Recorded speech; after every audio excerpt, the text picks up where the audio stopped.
الحمد لله على إحسانه والشكر له على توفيقه وامتنانه وأشهد أن لا إله إلا الله وحده لا شريك له تعظيما لشأنه وأشهد أن محمدا عبده ورسوله الداعي إلى رضوانه صلى الله وسلم وبارك عليه وعلى آله وأصحابه أجمعين يا أيها الذين آمنوا اتقوا الله حق تقاته ولا تموتن إلا وأنتم مسلمون.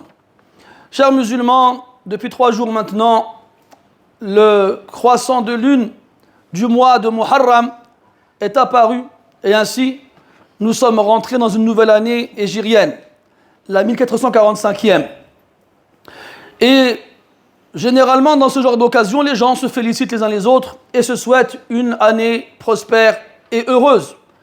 Et cela est normal et naturel car les gens espèrent toujours que les jours à venir soient meilleurs que ceux qui sont passés.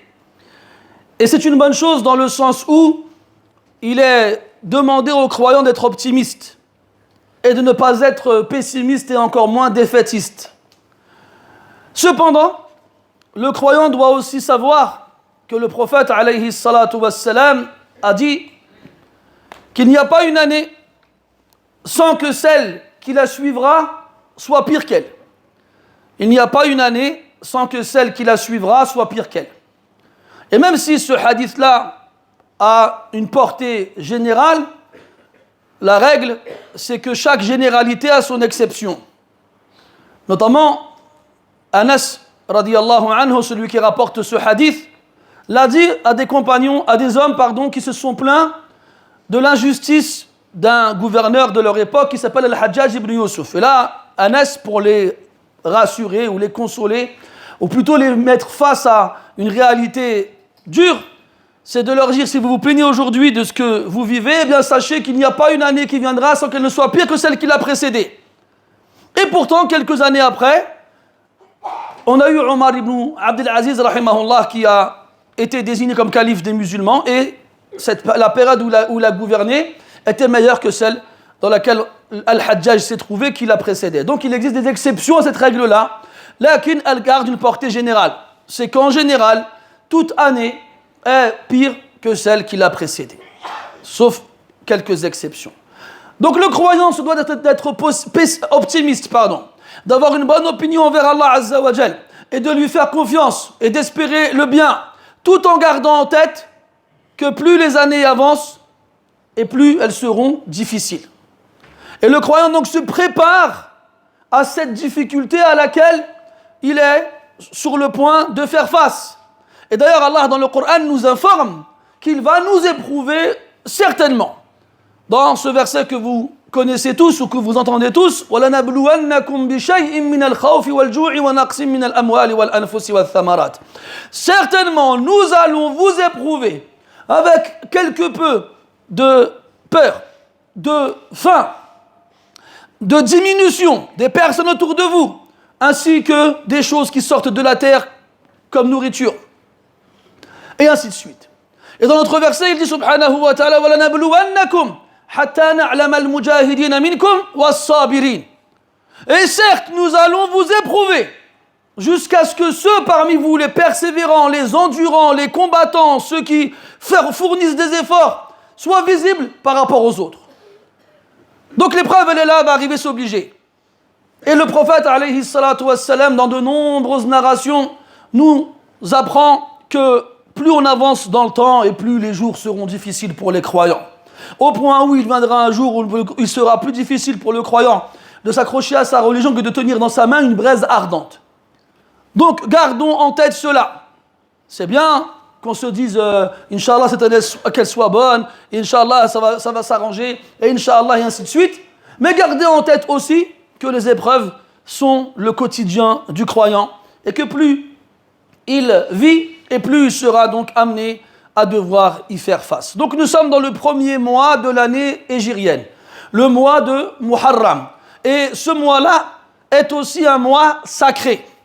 Et les mois sacrés dans l'année sont au nombre de 4. Comme Allah dit dans le Coran, Inna iddata ash-shuhuri 'inda Allah 12 shahran fi kitabillah يوم خلق السماوات والأرض منها أربعة حرم فلا تظلموا فيهن أنفسكم. Allah Ta'ala, le nombre de mois qu'Allah a créé est de 12. Le jour où il a créé les cieux et la terre. Depuis le début de la création, il y a 12 mois dans l'année. Et dans ces 12 mois, il y en a 4 qui sont sacrés. Ces 4-là, on en a 3 qui se suivent. Donc Dhul Qa'da, Dhul Hijjah et Muharram dans lequel nous nous trouvons. Puis on a le mois de Rajab qui vient un peu plus tard. Ces mois-là sont sacrés. Qu'est-ce que ça veut dire? Ça veut dire que les bonnes actions accomplies durant ces mois-ci, leur récompense est multipliée, et les mauvaises actions aussi. Car Allah il nous dit فَلَا تَظْلِمُوا فِيهِنَّ أَنفُسَكُمْ. Ne vous faites pas du tort à vous-même durant ces mois-ci. Et on sait que se faire du tort à soi-même est interdit, que ce soit durant les mois sacrés ou en dehors des mois sacrés. On comprend donc que le fait de nous interdire de nous faire du tort à soi-même durant ces mois-ci signifie que le tort qu'on se fait à soi-même durant ces mois-ci est pire que le tort qu'on se fait à soi-même durant les autres mois.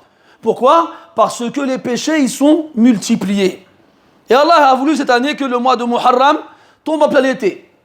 On est à la fin du mois de juillet, bientôt au mois d'août, et c'est cette période-là dans laquelle les gens partent en vacances, et c'est une période dans laquelle généralement il y a un relâchement, il y a une insouciance qui s'installe due à un repos qui, des fois, pousse les gens malheureusement à soit négliger leurs obligations, soit tomber dans les interdictions.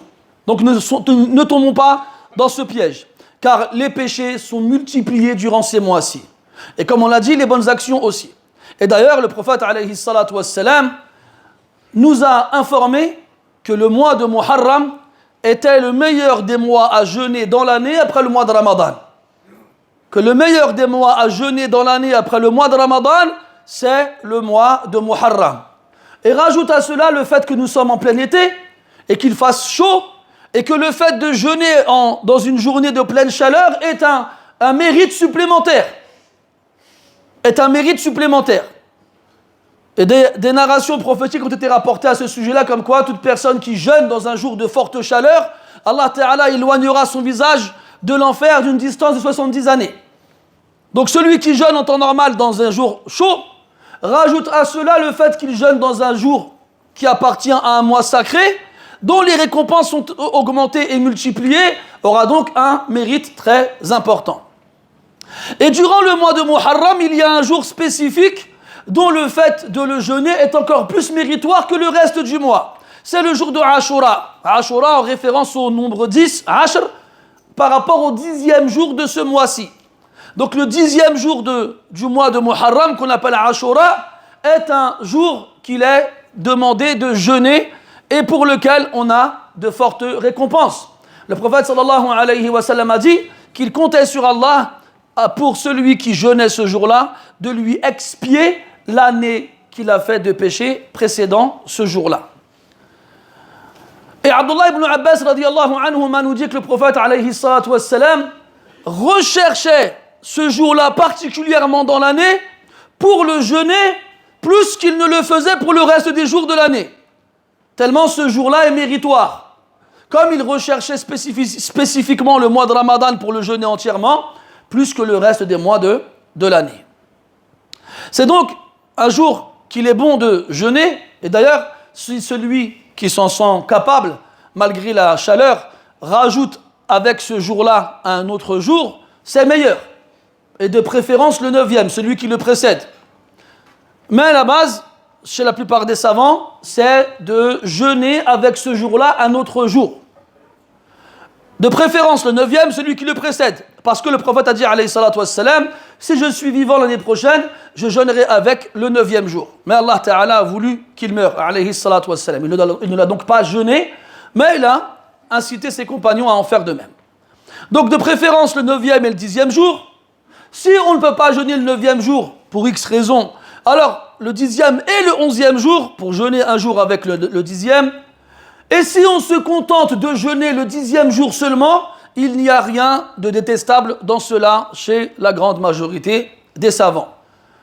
Et vu les conditions météorologiques actuelles et les fortes températures, si quelqu'un se sent démotivé pour jeûner 2 jours, et qu'il peut au moins en jeûner un, alors qu'il ne se prive pas de ce bien-là. Et enfin, plus les années passent, plus nous vieillissons et plus nous nous rapprochons de notre échéance, de notre mort. Et le prophète nous a dit, sallallahu alayhi wa sallam, que les meilleurs d'entre nous sont ceux qui, plus leur vie avance, plus ils deviennent meilleurs, plus ils s'améliorent, plus leurs actions sont bonnes.